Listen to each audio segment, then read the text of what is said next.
मुस्लिम policy 2024 का प्रारूप तैयार करने जा रहे हैं। मैं एक बात कहना चाहूँगा मंत्री जी को कि मंत्री जी एक सामान्य समाज से आते हैं, सामान्य समाज से, सामान्य समाज और सामान्य सामाजिक परिवार से, सामान्य। और आज ये इस पॉलिसी के तहत उन लोगों को देना चाहते हैं जो 100 करोड़ का 1000 करोड़ का काम किया हो, उनको आगे बढ़ाना चाहते हैं। एक किसान परिवार जिसके पास 10 बीघा जमीन है, अगर वो अपने संसाधनों से उसको कन्वर्ट करना चाहता है और उसका पट्टा लेना चाहता है तो उसकी फैसिलिटी तो खत्म हो जाएगी। अगर आपने यूएन में 10 हेक्टर 20 हेक्टर 30 हेक्टर जो करने जा रहे हो, इस पे मंत्री जी अच्छा विचार करें, अच्छा सोच के विचार करें कि हम अपने से नीचे वालों को क्यों मारना चाहते हैं। तो ये पॉलिसी टोटली अडानी अंबानी की तरह जाने वाली है, जिसका मैं घोर विरोध करता हूं। अब बात मैं कह देता हूं, उप मुख्यमंत्री जी वो विचार रख देता हूं, आप थोड़ा नाराज मत होना, क्योंकि मेरी कहने की एक शैली है। ये सदन एक डेढ़ महीने से जो देख रहा है, और मैं समझ रहा हूं क्या कि एक बार मेरे पिताश्री ने एक बात में बैठा हुआ था बताई, तो मेरे को वो आज तक भी याद है, 15-20 साल की बात। जयपुर रियासत का ही मामला है। महाराज जयपुर के यहां एक लाल सिंह नाम के आदमी थे, जिनको महाराजा ने बड़ा विश्वास और बहुत विश्वास करते थे, अपने अन्य मंत्रियों से भी ज्यादा उनको दिया जाता था। और यह जिम्मा लगाया महाराज ने कि आदमी सही है, तो सारे राजकाज के दस्तखत करने के पावर लाल सिंह जी को दिए गए कि जो भी काम होंगे दस्तखत लाल सिंह के चलेंगे, चाहे जागीर दी जाए, चाहे पट्टा दिया जाए, या कोई भी काम हमारी रियासत करे। अब क्या था, दुर्भाग्य से लाल सिंह अनपढ़ थे, लाल सिंह पढ़े लिखे नहीं थे। उन्होंने देखा भाई मेरे पे महाराज साहब ने बड़ी जिम्मेदारी पैदा कर दी, अब मैं इस बोझ को कैसे उठाऊंगा। तो उन्होंने एक तरकीब निकाली। तरकीब क्या थी? तरकीब क्या थी देखिए, उसका बहुत गहरा असर है, उसको आप उसमें मत लीजिए साधारण बात में, असर गहरा है। उन्होंने निकाला कि आने दीजिए फाइल। अब फाइल दस्तखत करने आई तो उन्होंने लिखा हुक्म सरकार का,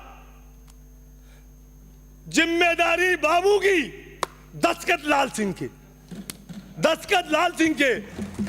क्यों? सारा काम हो गया। तो यहां हमारी जो सरकार आज चली है, मंत्री लोग क्या करें, ये मंत्रियों के बारे में गहन करने का विचार है कि हुक्म मोदी जी का, हुक्म मोदी जी का, जिम्मेदारी चीफ सेक्रेटरी की और दस्तखत भदन लाल जी की।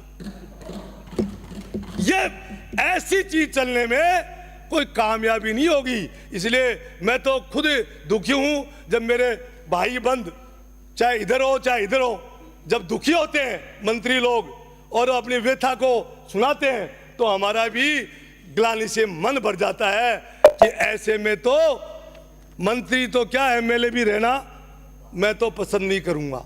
अगर मेरे पे कोई जिम्मेदारी की बात ऐसी आती है तो मैं तो वो नहीं करूंगा, हाँ नहीं करूंगा। आप किनसे किनसे किसने?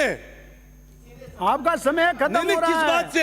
मैं तो मेरी बात कह रहा हूं, आप क्यों उस वही बात करें? आप गहराई को समझ नहीं रहे मैं जो कहना चाहता हूं, और आप उसमें सवाल जवाब कर रहे हैं। मैं कह रहा हूं उसको मनन कीजिए। मैं इधर की उधर की ये नहीं कहता, हमारी सरकार में भी कमजोरियां थी। और अभी फूल सिंह जी कह रहे थे कि आपको ये कर दिया, आपके सरकार को ये कर दिया, ये झटका दे दिया। अरे झटका देने की बारी अब हमारी नहीं है, जनता की बारी आपकी है। झटका आपको देगी।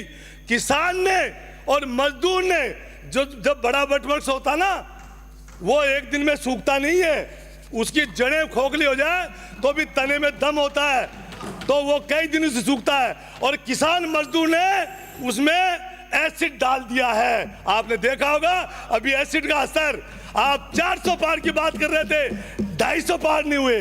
250 पार, और अब की बार नारा देंगे आप 200 पार का, अगर 50 पार हो जाए तो मैं यही बैठा हूं। सुन लीजिएगा, मैं नहीं बोला। आप ठीक है, आपकी बहुत बढ़िया बढ़ाई है, श्री गोपाल जी शर्मा, हो जाओगे क्या? यहाँ बढ़ाई करने के लिए नहीं आए हम।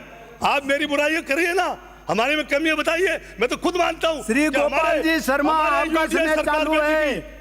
उनका भी यही हाल था। जय श्री राम। सावधान सावधान, ये लीजिए।